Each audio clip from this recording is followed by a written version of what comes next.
kung gagamitin ang testimonya ni Secretary Bonoan para idawit kahit isang tao, dapat gagamitin ang kanyang testimonya para idawit lahat ng mga tao na nakapangalan sa Cabral Files na meron handwritten instructions mula sa kanya. Meron po tayong makakapanayam ang kinatawan ng 1st District po na lalawigan ng Batangas. Walang iba kundi si Congressman Leandro Levisti. Congressman, magandang gabi. Admar at Jade po ang inyo pong makakasama dito sa SMNI. Maraming salamat po sa inyong oras. Good evening, sir.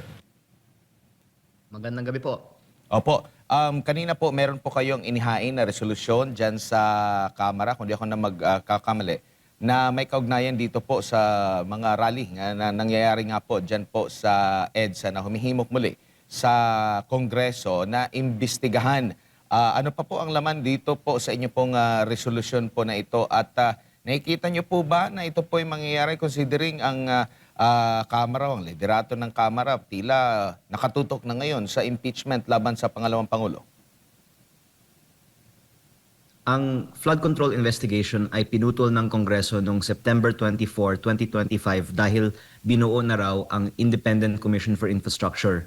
Ngunit sinara ang ICI noong Marso 31 at wala nang naging paliwanag kung bakit hindi na tinutuloy ng Kongreso ang flood control investigation.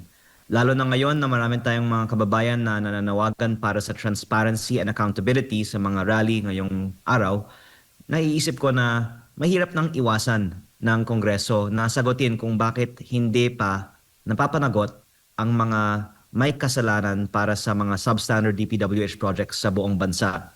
Sa inyong tanong kung umaasa ako na pagbibigyan nito, sa tingin ko dahil ang sagot sa mga rallies ngayong araw ng ibang mga nasa gobyerno ay sila din naman ay sumasang-ayon sa panawagan ng transparency and accountability. Dapat silang tanungin kung yan ay totoo, bakit nila hindi itinutuloy ang flood control investigations at kung bakit nila hindi na lang patunayan na hindi selective ang justice sa Pilipinas. Opo, matagal na po itong issue sa flood control po, Congressman. At hanggang sa kasalukuyan po, kayo po ba ay satisfied sa mga lumalabas po or talagang malinaw na meron talagang selective justice ito? Kasi ang napapansin po ng ating mga kababayan, tila mas mabilis po yung mga ibang kaso, lalo na doon sa mga kritiko ng kasalukuyang administrasyon. Kumpara doon sa mga kaso laban sa mga di umano'y nasasangkot nga dito sa anomalya sa flood control projects. Nagkaroon tayo ng pag-asa nung nag-hearing ang Blue Ribbon Committee ng Senado at inimbitahan ang 18 Marines. Ngunit marami sa atin ang nalungkot nung pinutol na ang mga hearings na ito at sa mga nakaraang mga linggo, nawala na sa balita ang flood control. Ngunit sa totoo lang, if I can share, natutuwa ako pag nababalik sa balita ang kwento ng flood control kasi ito ngayon ayaw mangyari ng mga nangurakot. At ang turn of events is ngayon napapag-usapan ito dahil sa naging press briefing ng Ombudsman kahapon na sinabi nga din nila na si dating DPWH Secretary Manny Bonoan ay gagawing state witness. Marami ay may mixed reactions dito pero at least sa media napapag-usapan ang flood control. Pero nalulungkot din ako na kinakasuhan ang ibang mga nagpapa-imbestiga ng flood control katulad ni Senator Dante Marcoleta na ito ang isa nga sa mga dahilan na may mga rallies ngayong araw at ito'y ironic dahil ang ina-allege ay meron siyang mga maling natanggap na campaign donations. Ngunit ang isang allegation din ay marami sa mga nakaupo ngayon sa Kongreso at sa Senado ay tumanggap ng mga donations na nanggaling sa flood control. Ang mga kampanya ng maraming mga kongresista at senador ay pinondohan ng mga kontraktor na nakinabang sa flood control. Kaya ito po ang height of hypocrisy na pinakakasuhan pa si Senator Marcoleta na hindi naman tumanggap ng ganitong klaseng pondo. Ngunit ang iba naman ay actually ang kanilang mga kampanya ay pinondohan ng flood control. Opo. Kung sa pag-usad po ng investigasyon, lalo na sa panig po ng Senado, kasi medyo mas mahaba-haba ang naging investigasyon ng Senado ukol po dito, ano pa ba po yung mga nananatiling mga katanungan, kumbaga nabitin kayo, ano pa bang mga question kaugnay dito po sa anomalya sa flood control ang dapat pang matutukan, maimbestigahan at nang lumabas po ang katotohanan? Unang-una, pwede kong bigyan itong Sige po. sagot na hindi din matatanggi ng mga nasa administrasyon. Na nung nagpakita si Secretary Bonoan sa Blue Ribbon Committee hearing nung January, dinanay niya na may kaalaman siya tungkol sa corruption sa DPWH. Ngunit ginagawa siyang state witness ngayon dahil umano'y nagpadala ng sulat ang kanyang abogado na willing na siya na magbigay ng karagdagang impormasyon. That's good news, at least insofar as we will learn more about the corruption in DPWH. Pero sana hindi pagtatakpan kung anuman ang kaalaman ni Secretary Bonoan at mabuti kung isiwalat ang kanyang mga ibinahaging impormasyon sa public hearings ng Blue Ribbon o ng Kongreso. Opo, kung tatanggapin nga at kung ito'y matutuloy na nga na magiging state witness po ang kalihim, ibig sabihin may mas mataas pa sa kanya na talagang mastermind po dito at hindi mas mababa po sa kanya at marami po ba sila sa tingin niyo po, Congressman? Exactly. And I think inamin ng Assistant Ombudsman kanina na kaya ginawang state witness si Secretary Bonoan dahil ituturo daw niya si dating Speaker Martin Romualdez. Ako po ay walang direct knowledge tungkol sa mga nangyaring umano'y anomalya sa flood control sa 19th Congress. Pero siguro kung bibigyan din ng pagkakataon ang ibang mga ituturo ni Secretary Bonoan, meron din silang iba pang mga ituturo. Kaya mabuti na tinatalakay ang mga isyung ito para sila-sila na lang ang magturuan at tayong mga mamamayan ay manood na lang. Opo. Kung magandang gabi po, si Jade po ito. Yung pagiging state witness ni dating DPWH Secretary Bonoan, ito ho ba ay may kaugnayan rin po? Makakatulong rin ho ba ito doon sa mga, yung sinasabi po ninyo, yung inilabas po nga Cabral Files, ito ba'y galing mismo doon sa DPWH, sa ilalim po ng kanyang pamumuno? Magandang tanong po yan. Nakasulat po sa Cabral Files na ang mga insertions ng mga kongresista at senador at iba pang mga opisyal ng gobyerno ay mga handwritten instructions galing kay Secretary Manny Bonoan. Nakakalungkot na hindi na maipaliwanag ni ni dating Undersecretary Cabral ang kanyang files, ngunit at least nandito si Secretary Bonoan para maipaliwanag ang kanyang files. Nabasa ko din na ang dahilan din na gagawing state witness si Secretary Bonoan ay essential ang kanyang testimonya para sa kaso laban sa mga dati at kasalukuyang senador. Ngunit masasabi ko base sa mga files, hindi lang naman iilan ang may mga instructions galing kay Secretary Bonoan. Karamihan ng mga kongresista at senador ay may mga proyekto na nakalink sa kanila sa files na ito. Hindi po ibig sabihin na may corruption basta nagsubmit sila ng request. Pero ito po ay isang dapat maging basihan for further investigation. Kung nagkaroon ng transaksyon sa likod ng mga projects na in-insert sa budget na dumaan kay Secretary Bonoan at kay dating Undersecretary Cabral.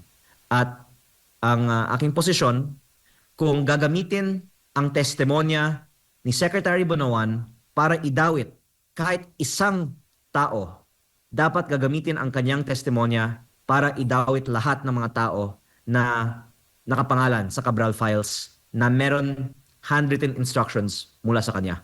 at hindi po niya maaari pong i-deny yung Cabral files na yan na kung sakali man?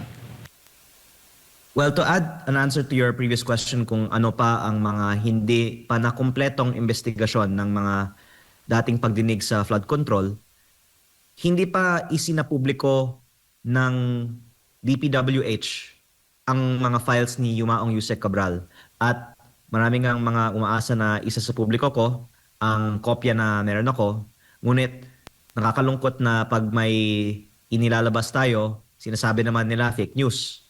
At sa aking palagay, maganda na hikayatin ng taong bayan na isa publiko ng DPWH ito. Kung may buburahin, may iilan sa atin na may kopya nito na pwedeng magsabi na may binura. Ngunit ang mahalaga, dahil state witness to be si Secretary Bonoan at umano'y tuturo siya sa iilan, dapat hindi selective at dapat gamitin ang kanyang testimonya para magkaroon ng accountability na para sa lahat. Opo. Yung Cabral files ho ba, kung na-authenticate na ho ba ito? Eh yun nga po ang hinihintayan natin noon pa. At sa totoo lang, inaasahan ko na dahil may ilang buwan nang nakalipas, magkakaroon ng update tungkol dito. Pero ayon sa mga public interviews, sinabi din ng ombudsman na ginagamit na nga ito para sa mga investigations nila, para sa mga dinawit na. Kaya ako ay actually nagre-react strongly pag nababasa ko ang mga balita tungkol sa mga kaso laban sa iilang mga dati o kasalukuyang senador. Kasi napaka-hypocritical na ipinalalabas natin na isa o dalawa na tao ay masama, ngunit ang mga listahang ito ay naglalaman ng mga pangalan ng 200-300 mga tao. Opo.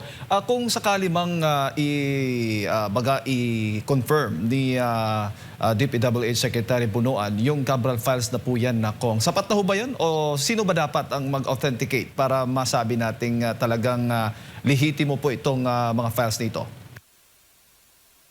Actually, sa January 2026 Blue Ribbon hearing, kinumpirma ni Secretary Bonoan na yung budget per district summary na napost ko sa Facebook ay talagang galing sa DPWH. At sinabi ko naman na nakita ko nga hawak ni Secretary Bonoan noon ang summary list of budget allocations na ito. At yun nga po yung point ko na kahit na kinumpirma na ng dating DPWH Secretary ang summary ng mga files na ito, pinalalabas pa na imbento lang na may mga iilan na nakatanggap ng up to 30 billion in 1 year, habang ang iba ay wala pang 1 bilyon para sa kanilang mga distrito. At kung wala namang anomalya sa mga budget allocations na ito, dapat isa publiko na lang magkano ang natatanggap ng bawat isa. Pero ang frustration ko kasi ay kung hindi madiin ang push ng taong bayan at kung hindi responsive sa isyung ito ang media, pwedeng i-sweep under the rug lang ang mga calls for transparency on the data of the DPWH. Kaya wina-welcome ko ang mga rallies ngayong araw na nananawagan ng transparency and accountability. Muli, sagot pa nga ng ibang mga opisyal ng gobyerno na nakikiisa sila sa panawagan for transparency and accountability. Kaya ako naisip na mag-file ng resolution para patunayan nila na suportado nila ang transparency and accountability.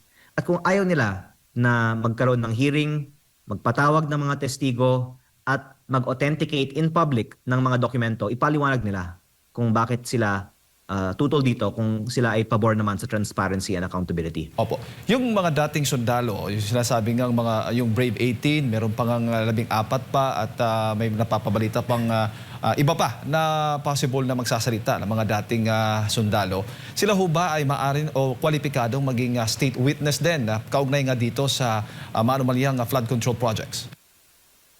Napakagandang punto niyan kasi sila nga ang walang alegasyon na sila ay nagnakaw. Tapos sila pa ang kinakasuhan. Habang ang iba, umaamin na sila ay nagnakaw pero dine-discharge pa ang kanilang mga kaso para maging state witness.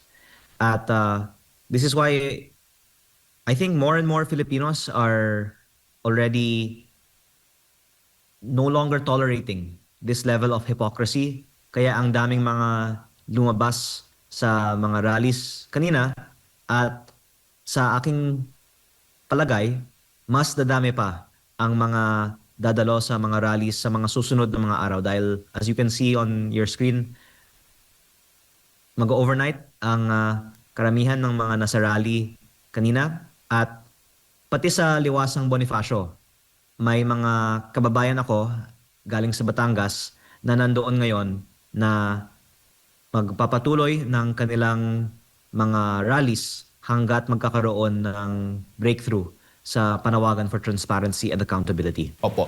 Sa naging press con po kanina ng Ombudsman ni Assistant Ombudsman Miko Clavano, Kong, sinabi po niya na kung ang ipinaglalaban po ng grupo o ng mga rallyista ngayon dyan po sa EDSA People Power Monument ay transparency and accountability, parehas ho daw yung pinaglalaban din ng Ombudsman. Transparency and accountability din ho.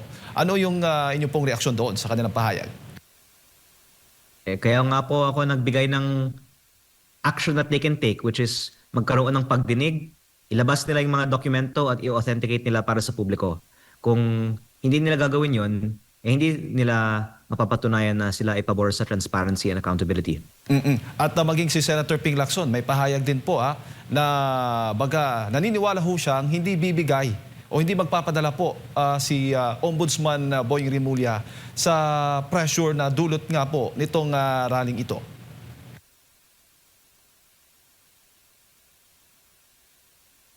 Ano pong reaksyon po ninyo, Kong?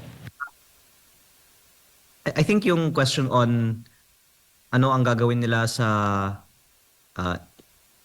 individual case ni Senator Marcoleta ay iba namang bagay dahil ang I think main issue there is bakit si Senator Marcoleta ang kinakasuhan habang ang iba naman nakakatanggap ng donasyon mula sa flood control, hindi tulad ni Senator Marcoleta na private naman ang nag-donate sa kanya na hindi naman man lang iniimbestigahan. Opo. At ang aking panawagan nga ay kung binibigyan nila ng oras ang kaso ni Senator Marcoleta na wala namang aligasyon na nagnakaw ng pondo galing sa gobyerno, di dapat bigyan nila ng mas malaking oras pa ang ibang mga may ebidensya na tumanggap ng pera galing sa flood control. Opo. Bago ko pasok kay partner, so sa madaling salita, Kong, mali po yung balak na pagsasampa ng plunder case laban kay kay Senator Marcoleta, considering na ito pong kasong ito ay nag-ugat po sa same issue na ibinasura rin po ng COMELEC.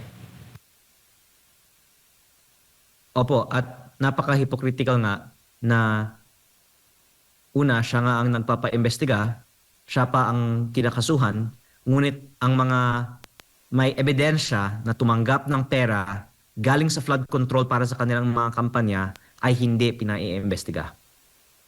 Congressman, si Admar Polit ito. Doon ba sa Cabral Files, yung tinatawag na Cabral Files, meron pa bang hindi nahimay doon lalo na sa investigasyon ng Senado o di kaya ng Ombudsman o di kaya doon sa ICI na binuwag? Magandang tanong yan kasi nabanggit ko actually sa resolution na isang dahilan na dapat ang Kongreso at Senado ay gumawa ng mga investigasyon dahil maraming mga nakapangalan sa files na ito ay mula sa executive branch na namumuno sa mga investigasyon. Paano natin ma-expect na investigahan nila ang sarili nila? Kaya nga may checks and balances tayo sa konstitusyon. At ito po ay isiniwalat din ni Senator Ping Lacson na at least 5 cabinet secretaries and undersecretaries have allocables in documents from Yusek Cabral.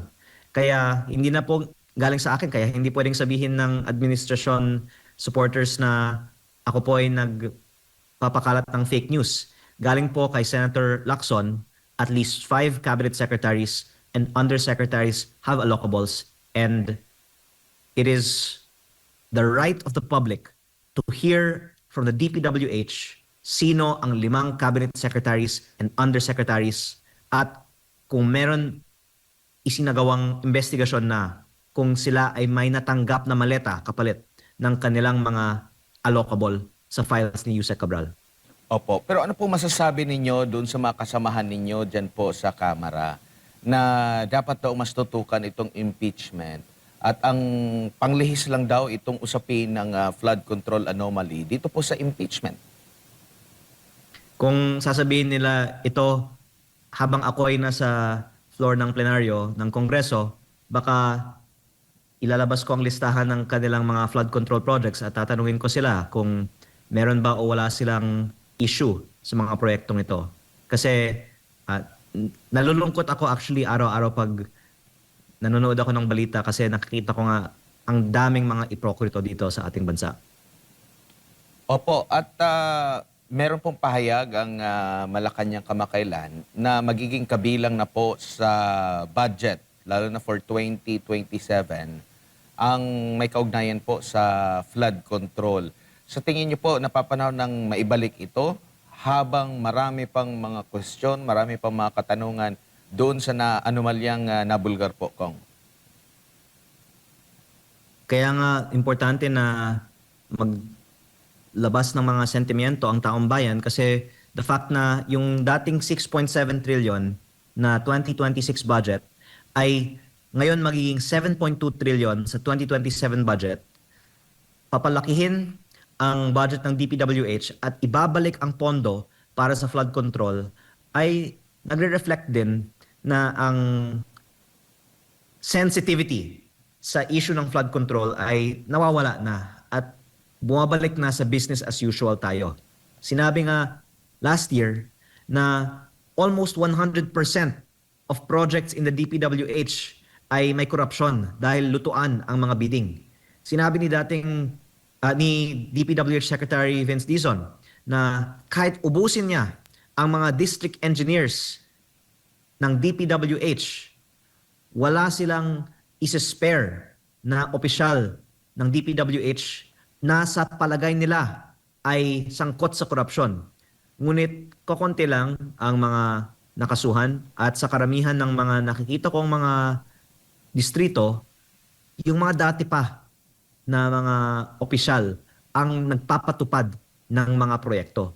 Kaya very worried ako na yung hindi siguro kinita ngayong 2026 ng iba ay babawiin na lang nila sa 2027 kung hindi magpe-pressure pa ang publiko na huwag dapat bumalik sa business as usual. Opo, nakikita niyo po bang magiging hamon ito pong pagbalangkas sa 2027 na budget? Kasi maisasabay po ito sa kasagsagan din po ng impeachment ng pangalawang Pangulo. Baka hindi maganda ang paghimay po dito, Congressman. Mabuti nga kung bumalik tayo sa session sa Kongreso para mas marami tayong oras para sa iba pang mga issues kasama na ang ating krisis sa ekonomiya. Ngunit ang Kongreso kasi ay may session break hanggang SONA sa July 27 Kaya nakakalungkot talaga na nauubusan ng ating oras at hindi natin pa nako-cover ang mga importanteng issue para sa ating ekonomiya. Opo, kayo po ba'y naniniwala na dahil ito pong mga pagtitipong kagaya po nito na pagdagsa ng mga tao, kaganapan dyan po sa People Power Monument, ay hindi na po ito first time sa kasalukuyan pong administrasyon. Naniniwala po ba kayo na ito'y senyales na tila hindi iniintindi ba ng ating gobyerno, manhid ng ating gobyerno? Kasi same pa rin po itong mga panawagan mula noong nagkakaroon po ng mga malawakang kilos protesta ang ating mga kababayan, Kong. Actually, last November nga, nagkaroon din ng kilos protesta at ang resulta nun ay may iilang mga miyembro ng kabinete na bumitiw sa kanilang pwesto. At baka hindi naman yan ang pinapanawagan ng mga rallyista ngayon, pero I suppose at the very least, dapat ang magiging kalabasan nitong mga kilos protesta ay may mga miyembro ng kabinete na managot sa korupsyon at sa kakulangan ng resulta sa mga reforma ng kasalukuyang administrasyon. Opo. Meron pa po ba kayong nalalaman na meron pang handang maglahad po ng mga nalalaman nila kaugnay nga po dito sa anomalya, lalo na sa hinaharap, maliban dito po sa mga naririnig natin na marami pa mga dating mga sundalo, dating nagtrabaho din kay former Congressman Zaldico na naglahad din po kaugnay sa Maleta Scheme.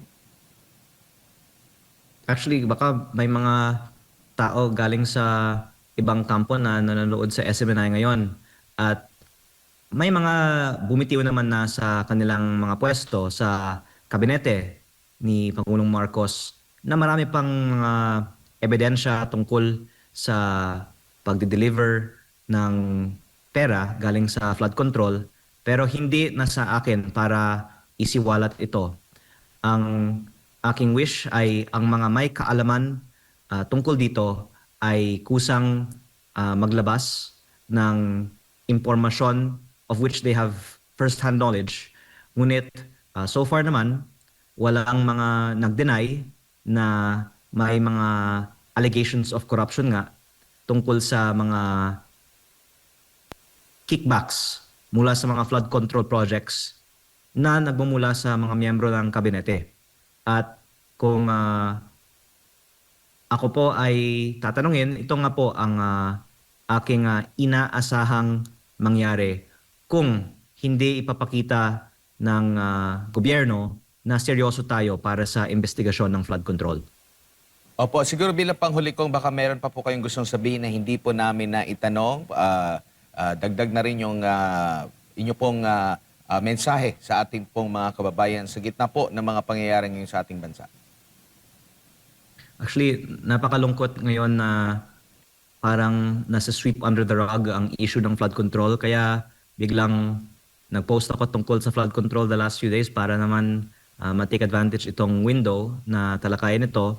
Pero sana hindi na malilimutan ang issue ng flood control hanggat may accountability para sa mga nangyari. Let us take advantage of this opportunity na may mga matatapang tayong mga kababayan na ngayong oras na ito ay nasa EDSA at Liwasang Bonifacio na kumikilos para sa transparency and accountability, and keep the fire burning hanggat walang mga miyembro ng gobyerno na mananagot tungkol sa korupsyon sa flood control.